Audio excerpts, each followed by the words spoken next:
To dethrone the kings of speed, Honda's engineers were forced to break a fundamental rule that pistons had to be round. Their solution was a 500cc four-stroke engine with oval pistons. It was 1979 and two-strokes ruled Grand Prix racing. After 12 years away, Honda returned, refusing to follow the crowd, betting everything on a four-stroke unlike anything ever seen. The NR500 carried a multi-million-dollar budget and Honda's pride. If it failed, the world's most respected motorcycle company would become a punchline overnight. But the real shock isn't the early crashes or lost races, it's how this failure secretly gave Honda the tech edge that powers their bikes today. In 1979, while the motorcycle racing world worshipped two-stroke engines like mechanical gods, Honda walked into the temple and declared war on physics itself. The 500cc Grand Prix class belonged to two-strokes. These engines were simple, light, and brutally effective. They fired twice as often as four-strokes, delivered massive power, and had dominated racing for over a decade. Every sensible manufacturer was building them. Honda looked to this consensus and decided to do the exact opposite. Not because they had a better mousetrap, because Soichiro Honda himself despised two-stroke engines, calling them bamboo tubes with holes drilled. To him, they weren't real engines. They were crude shortcuts that burned oil, made noise, and represented everything Honda opposed. This wasn't just corporate stubbornness. This was a declaration that Honda would rather lose with honor than win with compromise. The mission was absolute. Return to Grand Prix racing after 12 years away and do it with a four-stroke engine that could outrun every two-stroke on the planet. Not match them, destroy them. The problem was simple physics. Four-stroke engines fire half as often as two-strokes. To make equivalent power, they need to spin twice as fast. In 1979, that meant building a 500cc engine capable of 23,000 RPM while producing 130 horsepower. Most engineers would have calculated the impossibility and quit. Honda's engineers calculated the impossibility and got excited. Honda didn't assign their most experienced engineers to this project, they gave it to kids. The NR block, Honda's special division for this project, started with just 3 young engineers. Their average age was barely 25. These weren't grizzled veterans who knew what couldn't be done. They were hungry newcomers who hadn't learned to say impossible yet. Leading them was Toshimitsu Yoshimura, only 6 years into his Honda career. He'd never worked on Honda's legendary racing bikes from the 1960s. He had no preconceived ideas about how motorcycle engines should work. Instead of being excited about developing racing machines, their feelings was more like raw determination. They were determined to create an engine to surprise the entire world. Think about that mindset for a moment. Not, let's build a competitive bike or let's try to win some races. Their goal was to surprise the whole world. That's either incredible confidence or dangerous delusion. Turns out it was both. Honda's management strategy was brilliant in its simplicity. If you want breakthrough innovation, don't give the project to people who understand the limitations. Give it to people too young and stubborn to accept that limitations exist. The 3-person team quickly grew to over 100 engineers, technicians, and specialists, but the core philosophy remained the same. Question everything, assume nothing, and if conventional wisdom says something can't be done, that just means nobody has tried hard enough. This approach would create both the project's greatest achievements and its most spectacular failures. What happened next in Honda's Osaka R&D Center reads like science fiction written by engineers who'd lost their minds. The regulations were absolute: 500cc maximum displacement, 4 cylinders maximum.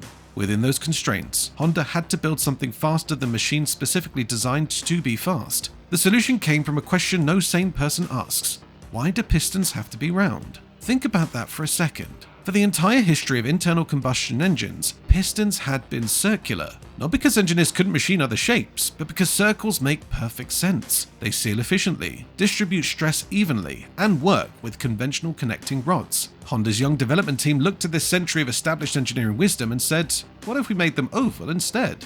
The logic was twisted but brilliant. More piston surface area meant room for more valves. More valves meant better airflow. Better airflow meant higher RPM. Higher RPM meant more power. And if the engine could hit their target of 23,000 RPM, it would demolish every two-stroke on the track. The oval piston wasn't just unconventional, it was mechanical heresy. Each piston required 2 connecting rods because a single rod couldn't handle the loads. 8 valves per cylinder instead of the normal 4. 32 valves total in an engine the size of a lunchbox. To understand how crazy this was, imagine trying to build a watch with twice as many parts as necessary, all moving at speeds that would destroy conventional materials. Then imagine racing that watch against stopwatches and expecting to win. The pistons had to be machined to tolerances measured in thousandths of an inch. The piston rings had to seal an oval chamber that changed shape under load. The connecting rods had to synchronize perfectly or the engine would tear itself apart. Honda's management approved the project without knowing it would cost millions and might not work at all. But they also knew if it did work, they'd own something no competitor could copy.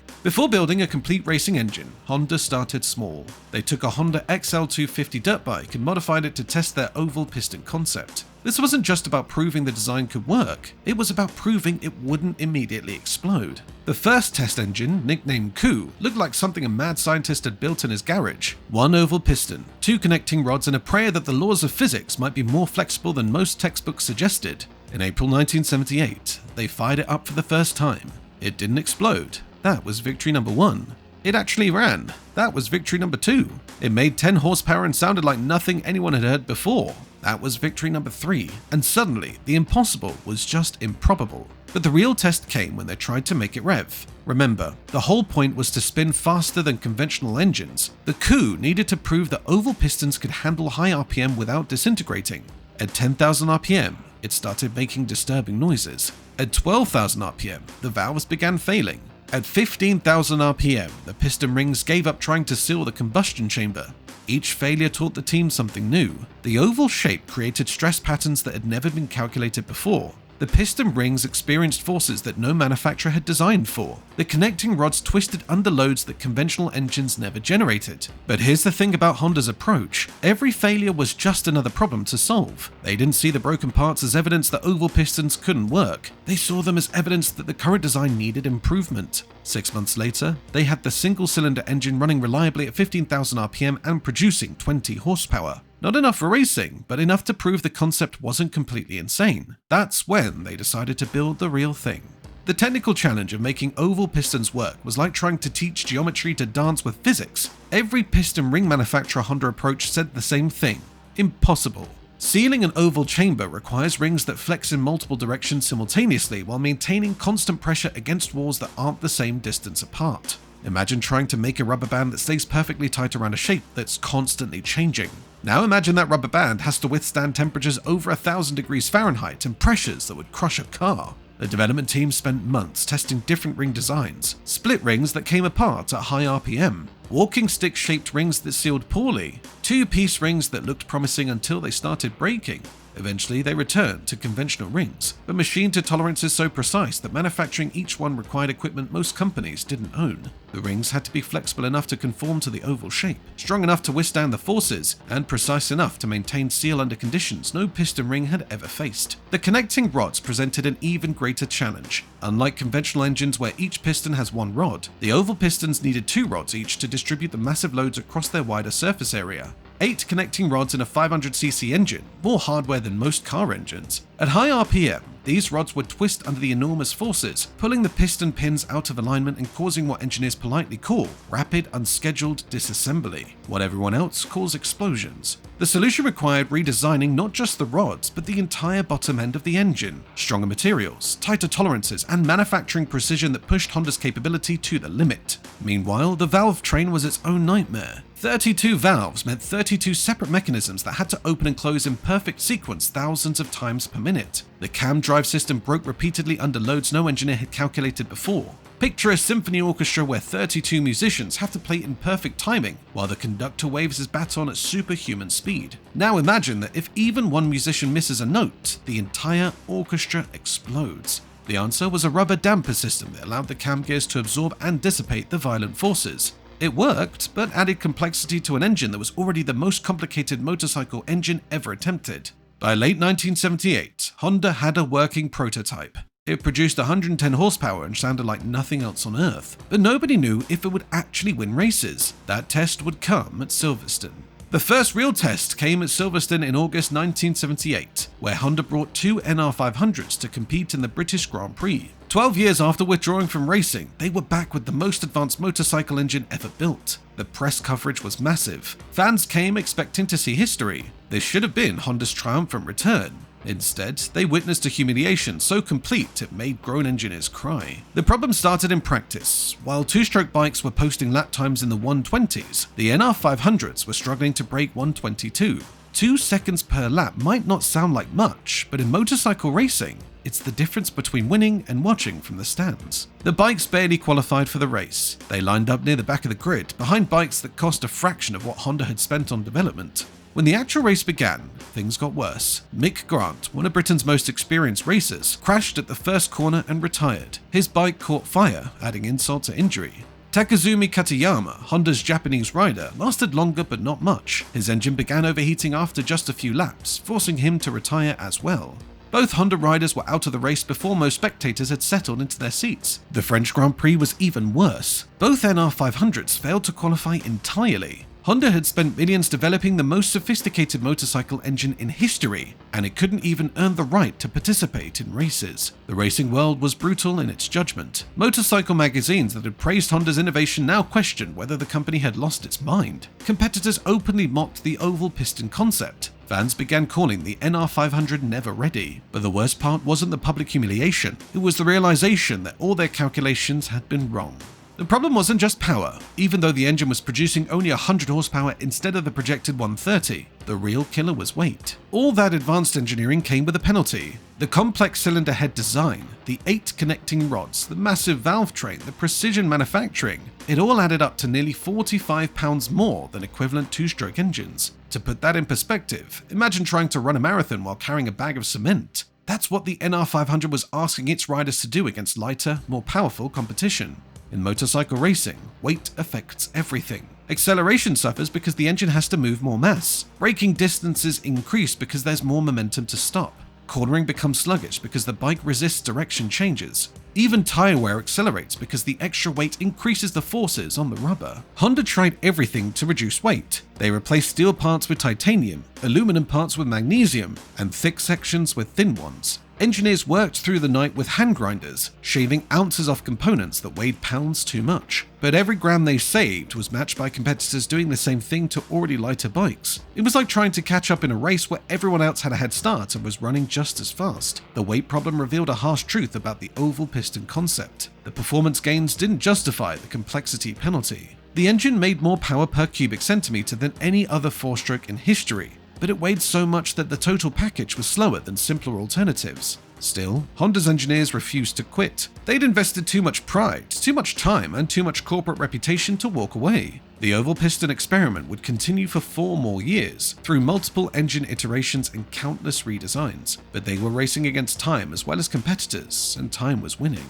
Here's where the story gets complicated, and where we need to separate racing results from engineering achievement. The NR500 project created technologies that transformed motorcycle racing, even though the bike itself never won championships. Every problem the development team solved created solutions that influenced motorcycle design for decades. Take engine braking. On most bikes, when you close the throttle at high RPM, the engine acts like a brake on the rear wheel. This is usually manageable. But the NR500's massive compression created engine braking so violent that it would hop the rear wheel and make the bike unstable. Honda's solution was the back torque limiter, a clutch system that could detect reverse torque and automatically reduce grip to prevent wheel hop.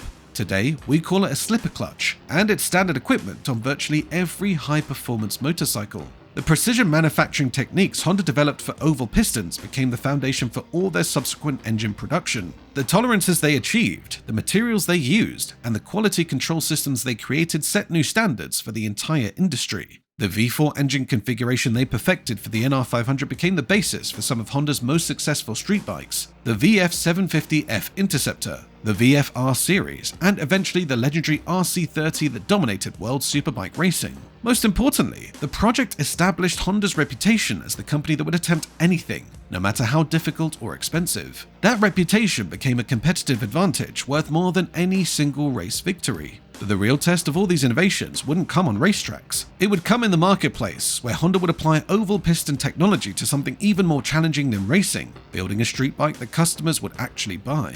In 1982, Honda made a decision that surprised everyone in the racing world. They introduced the NS500, a conventional two-stroke engine that immediately began winning races the NR500 never could. The NS500 proved that Honda's engineers were perfectly capable of building competitive two-stroke engines when they wanted to.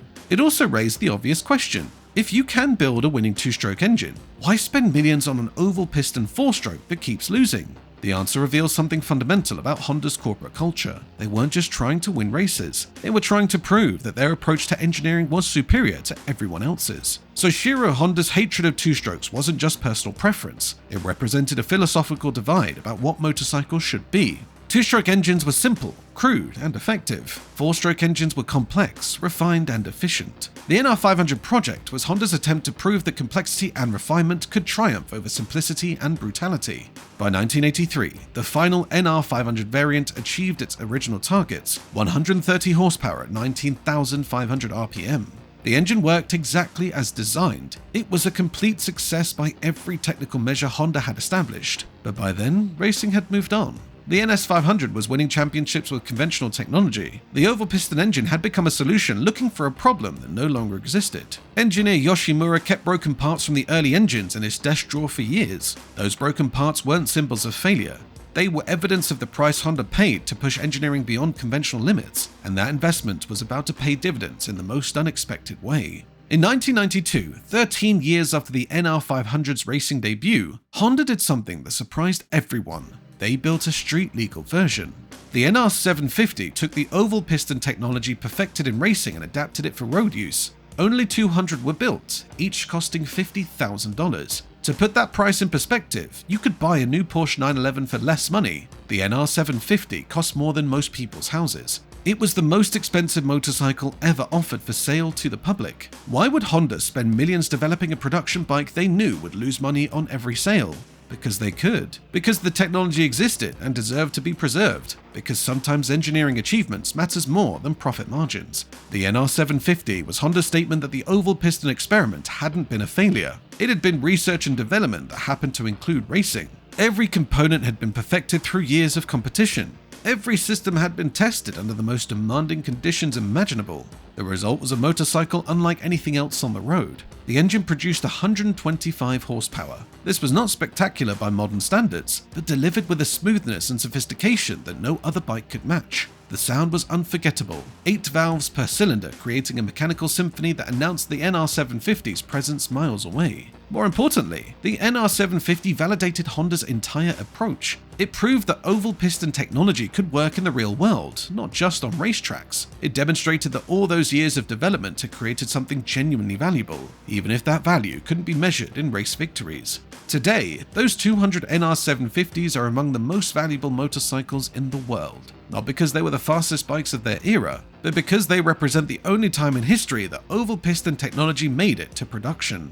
Modern collectors understand what Honda's accountants in 1992 couldn't. The NR750 wasn't just a motorcycle, it was a rolling museum piece, preserving engineering ambition for future generations to study and admire. But the story doesn't end there. The technologies that Honda developed for the oval-piston project continue to influence motorcycle design today in ways that most riders never realize. Here's what most people miss about the NR500 project. It wasn't designed to win races. It was designed to win wars. Honda knew they were fighting a battle for the future of motorcycle technology. Two-strokes dominated racing because they were simple and effective, but Honda also knew that simplicity had their limits. Environmental regulations were tightening, fuel efficiency was becoming important, refinement and sophistication would eventually matter more than raw power. The NR500 project was Honda's investment in that future. Every technology they developed, every problem they solved, every innovation they created would eventually give them advantages their competitors couldn't match. The slipper clutch technology developed for the NR500 is now standard on virtually every sports bike.